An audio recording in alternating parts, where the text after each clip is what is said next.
பாராயணம் செய்து கொண்டு இறையாற்றல் எழுந்தருளிருக்கின்றோம். சிவன் வேறு முருகன் வேறு அல்ல, இருவருமே ஒருவர் தான். நம்ம பார்க்கும் பார்வைகள் மட்டும்தான் தனித்தனி. சிவாலயத்துக்கு சென்று முருகான சொல்லாம முருகனுடைய ஆலயத்துக்கு சென்று சிவாய நம்ம சொல்லாம எதுவுமே இல்லை. எந்த ஆலயம் அவங்க இருவருமே ஒன்றான ஸ்வரூபம் தான். அதற்கான பிரதிபலிப்பு தான் அம்மையப்பர் கலசத்துக்கு மட்டும் நம்ம இங்க வைத்திருக்கின்றோம். அதனால சராட்சர மந்திரமும் நம்மை பாதுகாக்கும், பஞ்சாட்சர மந்திரமும் நம்மை பாதுகாக்கும். இருவருமே ஒரே ரூபத்தில் வடிவமாக திரும்புகின்றனர். சிவேல் முருகனுக்கு அரோகரா, வீரவேல் முருகனுக்கு அரோகரா.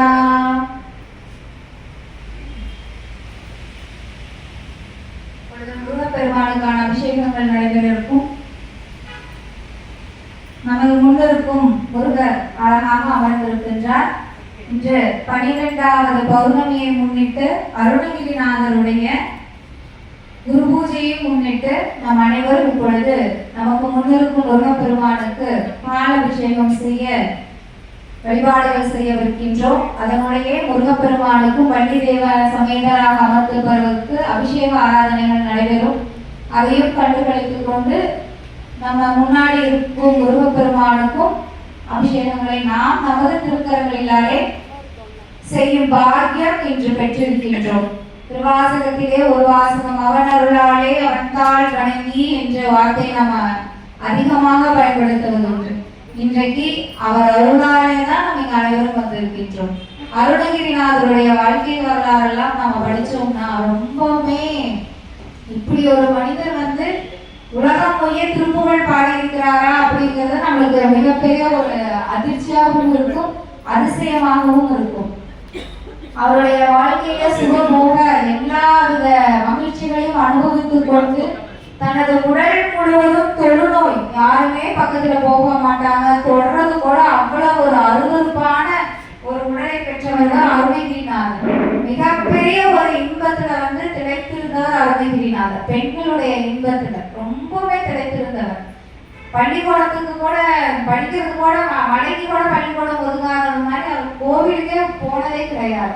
ஆனா தன்னுடைய வாழ்க்கையில கடைசி நிலையில அவருடைய உடலில் இருக்கிற வேதனை அவரால தாங்கவே முடியல. உடலெல்லாம் புண்கள் வந்து அவருடைய ரொம்ப கொடுமையான ஒரு சூழ்நிலையில தான் அவர் வந்து திருவண்ணாமலையில வல்லாள ராஜா கோபுரத்துல மேல ஏறி நின்று அவர் அப்ப கூட இறைவா என்னை காப்பாத்தினாலும் அவர் சொல்லவே இல்லை. ஆனா விழுகும் பொழுது முருகான அவரை அறியாமலேயே அந்த வார்த்தையை சொல்லிட்டார். அவர் வார்த்தையை சொன்ன அந்த பக்கம் பார்த்தீங்கன்னா அந்த திருவண்ணாமலைக்குள்ள நம்ம உள்ள போகும் பொழுது நம்மளுடைய இடது புறம் அவருடைய சன்னதி இருக்கும். மேல அருணகிரிநாதருக்கு காட்சி கொடுத்த இடம்னு எழுதியிருப்பாங்க. தன்னுடைய 2 கரங்களால அவரை தாங்கி பிடித்துக் கொண்டார். அவருடைய வினைகள் நம்ம சொல்லிவிட்டு முன்னோர்கள் எல்லாம் சொல்லுவார்கள், கர்ம வினைகள் கழியணும், அப்பதான் நம்மளுடைய வாழ்க்கை சிறப்பாக இருக்கும்னா அந்த நேரத்துல அவருடைய கர்ம வினைகள் எதன் மூலியமாக கழிந்ததுன்னா முருகாங்கிற நாமாவுக்கு சொன்னதுனாலதான் அவருடைய வினைகள் முடிந்தது. நம்மளுடைய வாழ்க்கையில நம்ம என்ன வார்த்தையை பயன்படுத்துகின்றோமோ அதனுடைய பிரதிபலிப்பு நம்மளுக்கு வந்து கொண்டே இருக்கும். நம்மளுடைய வார்த்தைகள் அனைத்துமே நம்மளுடைய சிந்தனைகள் அனைத்துமே நல்ல சிந்தனைகளாக இருக்கும் பொழுது நம்மளுக்கு வரக்கூடிய நிகழ்வுகளும் நல்லதாகவே இருக்குங்கிறது அருணகிரிநாதர் மிகப்பெரிய ஒரு குருவாக இன்றைக்கு அமர்ந்திருக்கின்றார். திருப்புகழ் வந்து எல்லா இல்லங்களிலுமே இருக்கக்கூடிய ஒரு மிகப்பெரிய ஒரு பொக்கிஷம். தேவாரம், திருவாசகம், திருப்புகழ் எல்லாம் செவில கேட்டாலே மிகப்பெரிய பலன். அதுக்கப்புறம் தான் அதை தொடரணும், அதுக்கப்புறம் தான் அதை பார்க்கணும் அப்படிங்கிற மாதிரி ஒவ்வொரு இல்லத்திலுமே ஒவ்வொரு குருவாக அமர்ந்திருக்கக்கூடியவர் தான் அருணகிரிநாதர். நம்ம எந்த ஒரு வழிபாடு செய்கிறதாக இருந்தாலும் குரு நம்மளுக்கு முதலில் தேவை. நம்ம செய்யறது அனைத்துமே சரிங்கிற பார்வையில தான் நம்ம செய்வோம். ஆனா நம்மளுடைய குரு அப்படிங்கிற வழிபாட்டுதல் மூலியமாக செல்லும் பொழுது சில பல தவறுகளை நம்ம சரி செய்து நம்ம செஞ்சுக்கலாம். ஏற்றுக்கக்கூடிய மனப்பக்குவம் நமக்கு வர்றதுக்கு கொஞ்சம் கஷ்டம்தான்.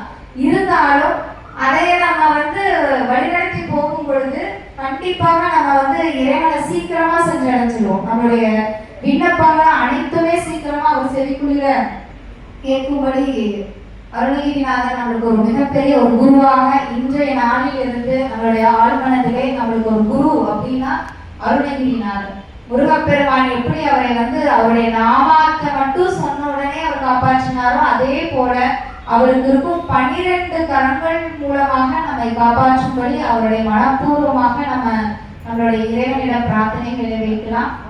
வள்ளல் வாரியார் சுவாமிகள் தினம் ஒரு திருப்புகழ் இல்ல